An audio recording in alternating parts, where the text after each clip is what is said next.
Hello students, welcome to Vidya power. आज हम discuss करने वाले हैं दिल्ली पुलिस के कुछ इंपॉर्टेंट टॉपिक्स जो आपकी आने वाली शिफ्ट्स के लिए और आपके एग्जाम के लिए काफ़ी बेनिफिशियल रहने वाले हैं।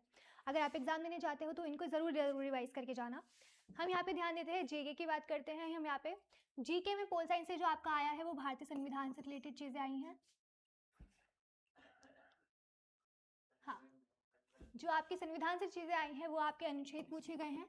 12 से 35 आ रहे हैं आपका मौलिक अधिकार, आपके मौलिक कर्तव्य, राष्ट्रपति और राज्यपाल की शक्तियाँ पूछी गई हैं। संशोधन हम देखें तो 42, 44, 86 और हालिया जो अभी 106 जो आपका हुआ है वो उसके बारे में पूछा गया है। कला और संस्कृति से बात करें तो आपके जितने भी शास्त्रीय नृत्य होते हैं, क्लासिकल डांसेस, कलाकार जैसे बिरजू महाराज और आपकी जो ये रुक्मणी देवी हैं उनसे जुड़े डांसेस पूछे गए हैं। लोक नृत्य, त्योहार नॉर्थ ईस्ट के। फिर हम यहाँ पे देखते हैं हिस्ट्री की बात करते हैं तो आपका दिल्ली सल्तनत, मुगल काल के प्रमुख निर्माण यानी आपका मुगल आर्किटेक्चर जो है वो, आपके बैटल्स जो भी हुई हैं, युद्ध, उनके बारे में पूछा गया है। उनका क्रम पूछा गया है कि शासक पहले कौन राजा था, उनका बेटा कौन था, उसके बाद कौन सा शासक बना, उस चीज़ से।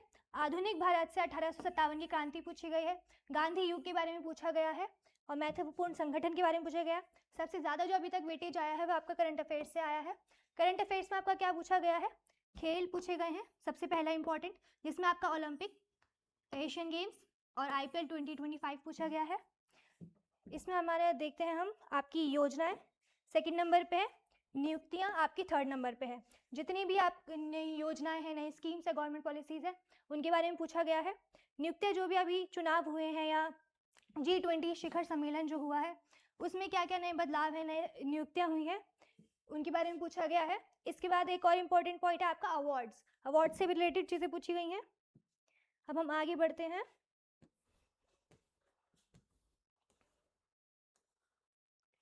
अब हम बात करते हैं रीजनिंग की।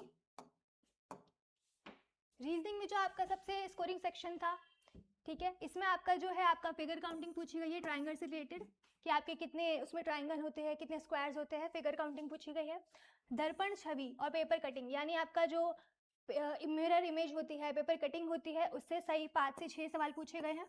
कोडिंग डिकोडिंग अगर हम देखें तो आपका न्यूमेरिकल सीरीज होती है, अल्फाबेटिकल सीरीज होती है, उससे क्वेश्चन आए हैं। उसके बाद आपका स्टेटमेंट बेस्ड क्वेश्चन आए हैं, जो आपके स्टेटमेंट कंक्लूजन होते हैं, रिजल्ट होते हैं, उससे आपके काफ़ी क्वेश्चन आए हैं रीजनिंग में। अब हम बात करते हैं आगे मैथ्स की न्यूमेरिकल एबिलिटी की।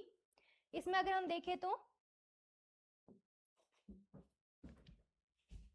मैथ्स में आपका जो सबसे जो सेक्शन है वो थोड़ा कैलकुलेशन है, यानी आपका कैलकुलेशन ज़्यादा करनी पड़ेगी, लेकिन उतना कठिन नहीं आता है। ठीक है, हमने वेटेज में भी देखा था, लास्ट वीडियो में मैंने बताया था कि थोड़ा कैलकुलेटिव है लेकिन उतना मुश्किल नहीं है, इजी टू मॉडरेट के बीच में ही आपका पेपर है। ठीक है, अर्थमेटिक हम यहाँ पे देखते हैं आपका अंकगणित, उसमें से आपका परसेंटेज पूछा गया है, प्रॉफिट एंड लॉस पूछा गया है, आपका SI और CI पूछा गया है। मेंसुरेशन की हम बात करें तो आपका यानी सिलेंड्रिकल, ठीक है, स्फेयर, कोन से फॉर्मूलास आधारित क्वेश्चन पूछे गए थे। समय यानी टाइम ऑफ वर्क की बात हम यहाँ पे करते हैं, पाइप और टंकी से रिलेटेड, काम एंड टाइम के से भी रिलेटेड आपके क्वेश्चन यहाँ पे मैथ से पूछे गए हैं। आगे हम बात करते हैं यहाँ पे कंप्यूटर नॉलेज के बारे में, ICT के बारे में।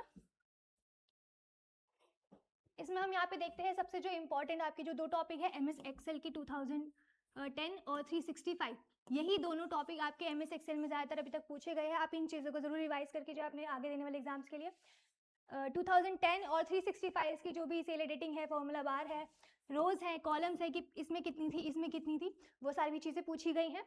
उसके बाद शॉर्टकट कीज पूछी गई है, जैसे कंट्रोल A किस चीज़ के लिए यूज़ होता है, कंट्रोल Y किस के लिए, रीडू के लिए यूज़ होता है, उस तरह की चीज़ें पूछी गई हैं।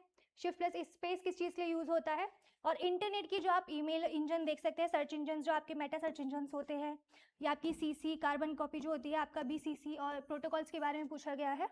ठीक है, या अगर आप एग्ज़ाम देने चाह रहे हैं, अभी आगे शिफ्ट्स में देना चाहते हैं, तो आप इन चीज़ों को रिवाइज करके जाइए, आपके एग्जाम के लिए बेनिफिशियल होगा, क्योंकि हमने एनालाइज किया है, उसके बाद हम आपको चीज़ें बता रहे हैं। तो इन चीज़ों का ध्यान रख सकते हैं, और आपके आने वाले एग्जाम्स के लिए जो भी एस्पिरेंट्स हैं उनको मेरी तरफ से बहुत बहुत ऑल द बेस्ट।